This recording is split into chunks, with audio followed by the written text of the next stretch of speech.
So like I say, feel free to practice this next example. We did one like it before, so hopefully you can tackle it. Once you're used to the mechanics of it, it shouldn't be too bad, even though it looks really scary. But, and like I say, I'll go through it a little quicker this time. If you want to see more detail, look at the previous week's example. That's very similar. So, first thing, let's just work out the exponents. 1.03 to the power of 6 equals what? 1.03 to the power of 8 equals what? So let's fill in those numbers. So that now we've got 3x divided by 1.194052297. And you don't have to show me all these decimal places, but you do have to use all these decimal places if you want accuracy. Plus 1.03 to the power of 8 is 1.266770081 times x, and plus this other x that's here, that's just 1x. Try not to forget that guy, because that'll affect the answer too. So that's equal to 418421.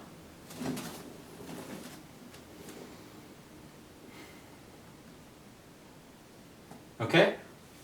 We now have to, we don't want this fractional thing, so we're going to divide, do 3 divided by 1.194, etc. In fact, I'm going to factor the x's out at this point too, so that's going to be x times bracket. So 3 divided by 1.194, that is 2.51245277. Plus the 1.266770081 plus 1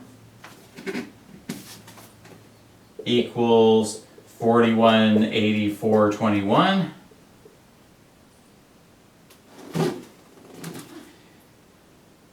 And finally we can add those up and say that that is 4.779222851 times x equals 418421.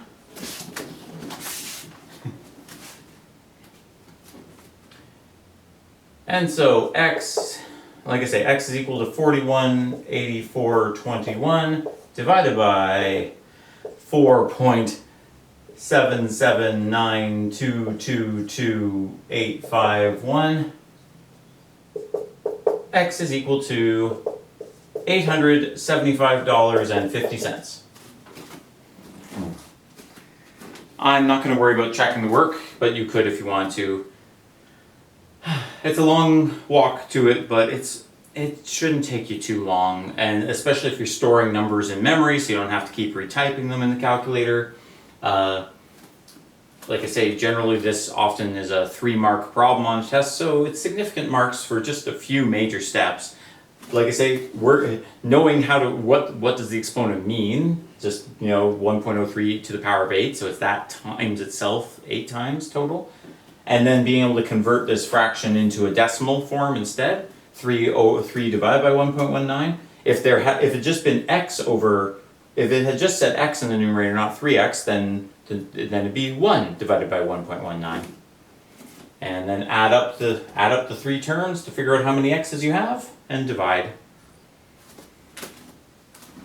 But if you're not getting it, don't worry. This does come up in Business Math 2 if you happen to take it. Like the sum of this type of calculation, which is why we're practicing it a bit, but otherwise this type of thing won't come up in the rest of this course other than the test for a question, usually at least.